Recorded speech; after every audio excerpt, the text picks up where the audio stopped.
Go and tell our neighbors about Jesus. I'll let them do whatever they want to do. As long as they're not bothering me, that's good. No, it's not good. They need Jesus. Those that obey not the gospel. I'm not preaching to those that are blatantly living out in sin. I'm preaching to the church today of what are we doing for Jesus. Amen. The time will come where they will not endure sound doctrine. They will give to their itching ears to fables and things. And they won't believe the gospel. Because in the last generation, that Paul said that in the last days perilous times would come. And he's talking about all the troubles that would be on earth and everything coming. And during that time is when people will not obey and they will not believe the sound doctrine of the Bible. They're not going to believe that they have to give their heart to Jesus. Well, I'm a good person. Woo. They're not going to believe that they need to surrender their lives 100% and totally surrender to Him and let Him change everything about them and walk a different way than they've been walking because they're a good person. They give money in the offering. We're good people. We haven't hurt anybody. I haven't murdered anybody. I don't drink. I don't go out and do anything. But yet, they still have not surrendered their life to Jesus. We sing, I stand in all of Thee. But we're not totally surrendered. Man, I'm preaching a message to all of us this morning. I don't want to be held accountable when the rapture takes place that you didn't tell them in church that they need to get saved. It's easy just to go with the flow when things are going good. Man, I wish somebody else come up and preach this message, but it's hard. What shall the end be to them that obey not the gospel? The end's going to be like the rich man. When you lift up your eyes in hell, and you're going to see people on this earth rejoicing. You want to know what the torment of hell is? The torment of hell is when you get there, you're going to look back at a time when you were sitting in a church service and had the opportunity to make things right. And you didn't do it. That will replay for eternity over and over and over again. You're going to sit, you're going to look, and you're going to remember a time when your neighbor come over and say, hey, would you like to go to church with me? Man, Jesus changed my life. I know He can change yours. And you say, oh, I've got plenty of time for that, and I don't need that. I want to do my thing. I want to do it the way I want to do it. And you reject Him. That will replay over and over and over and over again in hell. That's what torment is.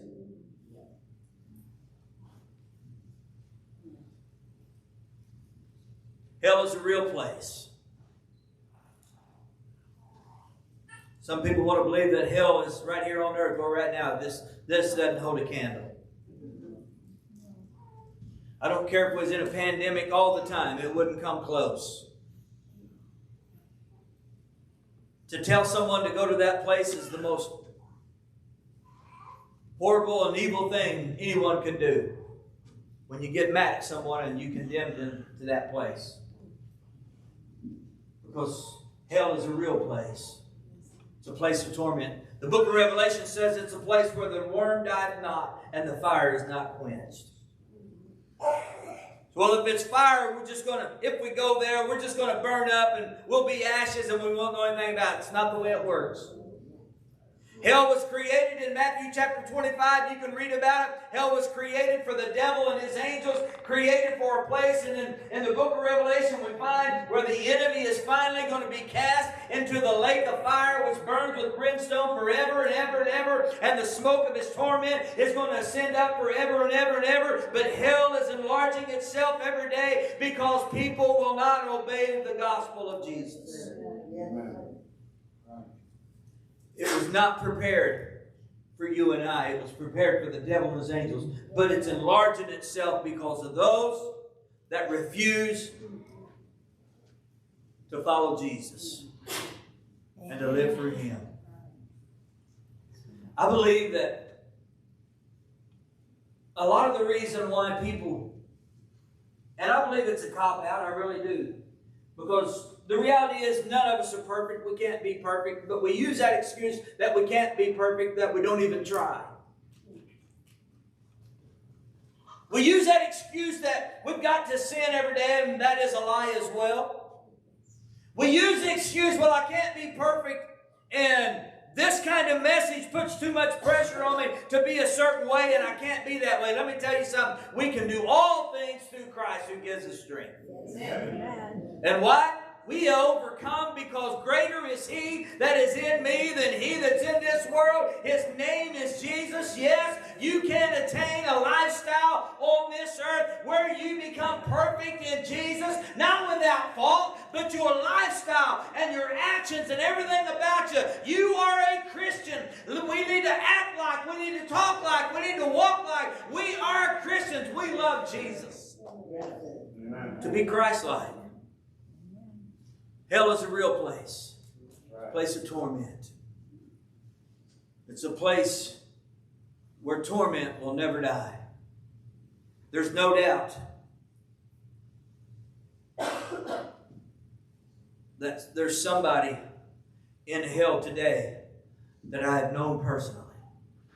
I'm not judging a person, and it's not my place to say, when I preach funerals, I don't put people in hell. I don't put them in heaven. It's not my place. That's God's place. But we know the difference of what we need to go to either place. Simple. Got to be born again to go to heaven. That's it. That is it.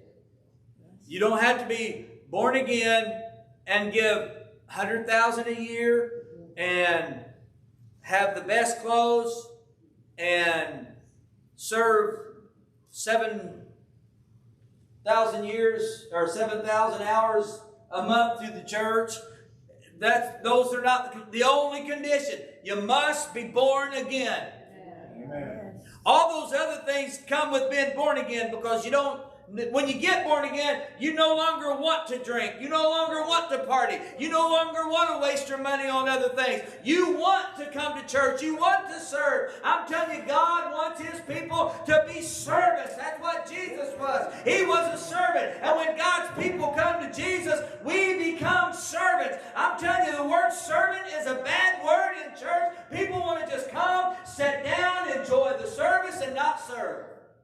Not here. I thank God for this church. We have some great servants in this church. Yes, we do. Yes.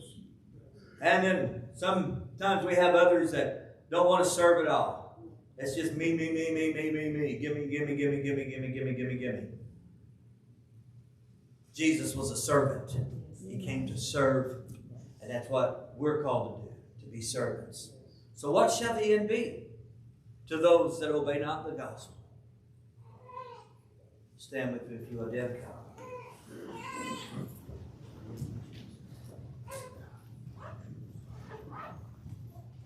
This is real simple this morning.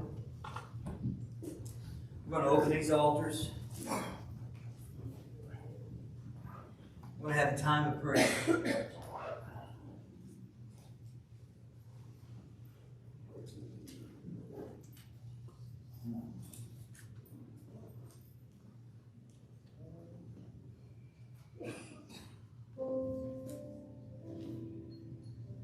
For the time has come that judgment must begin the house of God.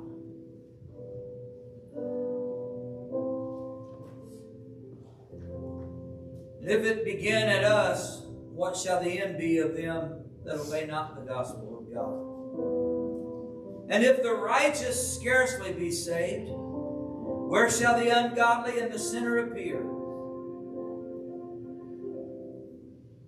Wherefore let them that suffer according to the will of God commit the keeping of their souls to Him in well-doing as unto a faithful Creator. What's that mean?